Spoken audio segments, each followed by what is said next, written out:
main character fall for the Maleed's little small actions and deeds, and him going, oh, my heart, I can't handle this beast, this man. He needs to stop. I can't fall for him. No, I shouldn't fall for him. Especially with him being 8 years my junior. And it just makes me laugh. I'm like, dude, just accept your feelings. You know you're falling for him. You want that man. You want that man to support you and take care of you. You know this man is the only man who can control you, and you want that. Just admit to it, honey. Just admit to it, finally. I am just going crazy with the way you're just always going, oh, no, honey, please, no. Like, come on, please.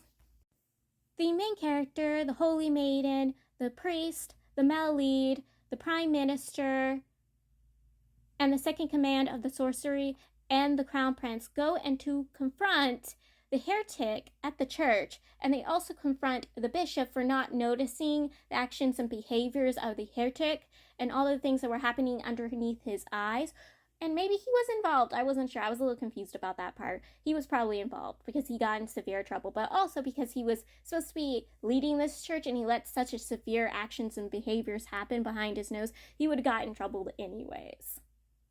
Especially when he kept trying to push aside the main character when he returned. He had left when he was informed that instigation was being brought to his church, and he left right afterwards. And then when he returned, he kept pushing back the handing over the documents to the main character. So yes, he was going to get in trouble anyways. But yeah, they confront the dude, and the dude uses the magic that he collects to try to blow everybody up. And remember, they have a group of children. The orphan children are also with them when they confront this dude, and he was going to blow up the children, the Prime Minister, the Crown Prince, the Maleed, who's the commander of the Third Guard, and the second command of the sorcerer. Like, this dude was going to blow up a bunch of important figures because he didn't believe in the God that this church, this country believes in, because this country, 90% of this country believes in this God, and 10% of it doesn't believe in anything.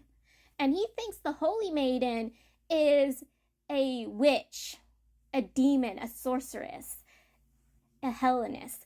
Basically, he thinks she's the worst of the worst, especially one coming from another world. And that he believes in a goddess, and that the goddess is the true one only God.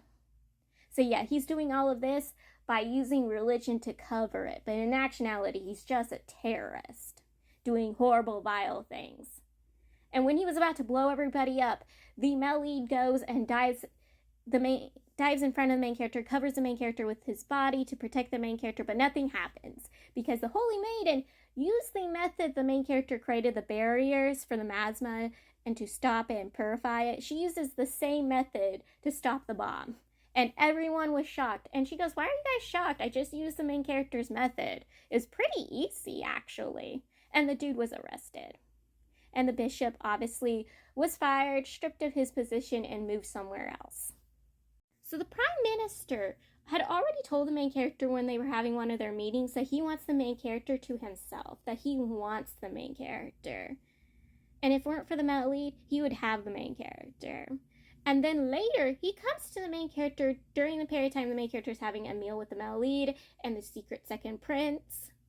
Because the Maleed dragged him off to go eat, and he dragged the secret second prince with him, and the secret second prince did not want to go eat.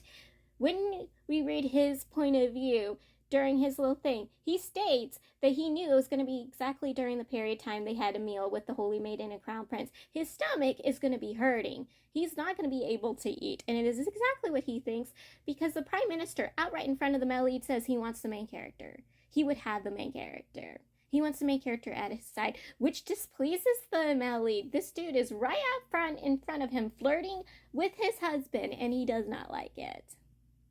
And the Prime Minister does not let go that he wants the main character. I'm like, dude, oh. And it's so obvious that the priest has feelings for the main character too, because every time the Maleed's around the main character, he basically kind of does the whole face off with the Maleed, like confronting the Maleed. Like, this gentle, soft, sweet guy goes from sweet to kind of like rude, like full on Maleed, territorially possessive kind of way. And again, we get to see him like this when they're confronting the heretic for the heretic's actions. it was pretty awesome to see the sweet, kind guy go all vicious and mean. Like, it was a thing. It was a full thing. But yes, it's wild. Like, the main character has 3 people wanting him, and he just does not realize it. And the secret second prince is just like, please stop. I'm just making a full-on list of people that want the main character. And the Crown Prince, he's hilarious. Like, every time after basically talking with the main character, he just drags the main character to a side. Like, he'll grab hold of the main character and pull him to the side so they can have their little secret meetings when it comes to the Holy Maiden. And it's just hilarious to watch. And then at the end of this book, he asks the main character to become one with his side. Like, come to his side. Specifically, he has the commander of the second guard ask the main character to come to his side, but he wants the main character on his team. He wants the main character on his side. And so the male lead just has more and more people who are trying to take his husband away from him, and he's just not liking it. He's not enjoying it. He's very jealous. He's very possessive. It's hilarious. After the male lead had saved the main character's life the second time around, the main character asks the male lead what he wants. At the time, the male lead had saw the way the main character treated the child genius. The main character is very soft-spoken, very sweet, very personal, doesn't put up walls with the child, and he wants the main character to talk to the same way as he does the child. And the main character goes, oh, you're jealous of a child?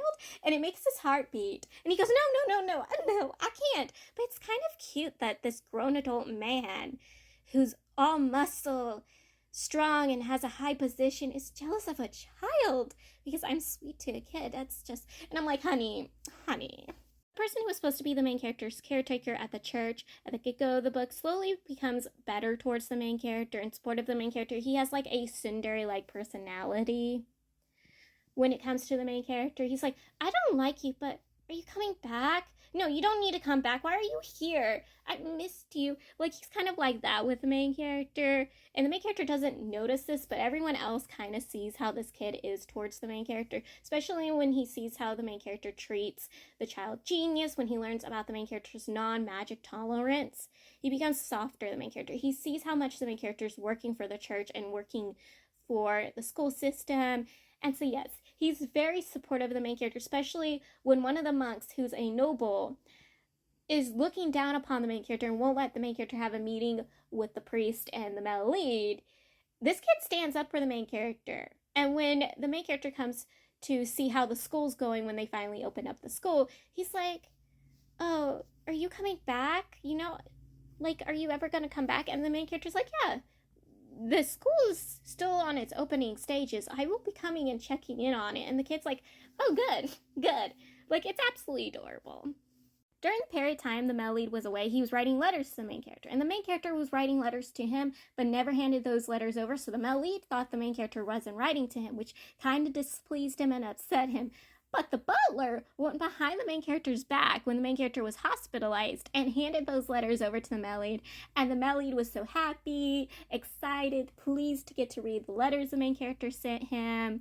And he's like all over the main character, teasing the main character. And the main character wants those letters back, going, you weren't allowed to read those. Those were mine. And the male lead goes, no, they're mine because you wrote them to me. And he goes, no, I never sent them, so they're still mine. Like, it was a very cute, adorable fight too. Also, another adorable thing is the secret second prince's letters to his father, because again, he's supervising and watching the main character, and he's so protective, so supportive of the main character. Like, he's repeatedly always telling the king to send support, care for the main character, give the main character less work, get more protection for the main character. Like, this kid is so protective of the main character, and it's so sweet to read.